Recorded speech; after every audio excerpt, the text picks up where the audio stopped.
जालना से नांदेड़ राजमार्ग पर ओबीसी भाइयों ने रास्ता रोककर टायरों में आग लगा दी।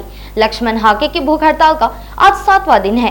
उनकी तबीयत दिन ब दिन गिरती जा रही है, लेकिन फिर भी सरकार कोई निर्णय नहीं ले रही है। इसी के चलते ओबीसी भाई आक्रामक हो गए और जालना से नांदेड़ हाईवे पर सड़क जाम कर दी।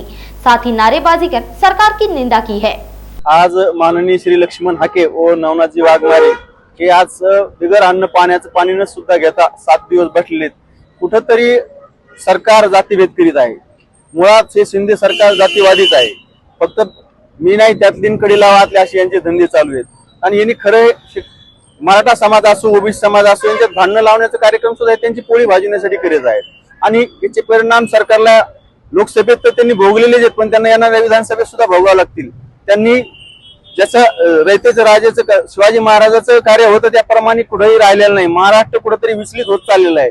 त्यामुळे त्यांना ओबीसी बांधवातर्फे सांगणे की आता तरी कुठेतरी जागवा, नाही तर याचे परिणाम तुम्हाला येणाऱ्या काळात भोगावे लागतील। मधुकर झरेकर, समता परिषद जिल्हा अध्यक्ष, जालना।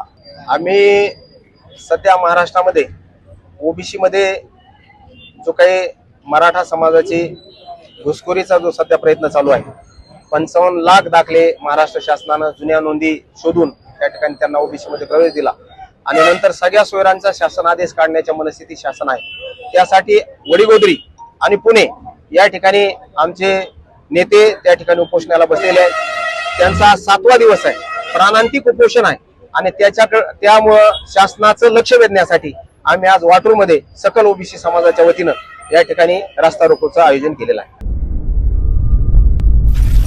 नागपुर समय, गली से दिल्ली तक।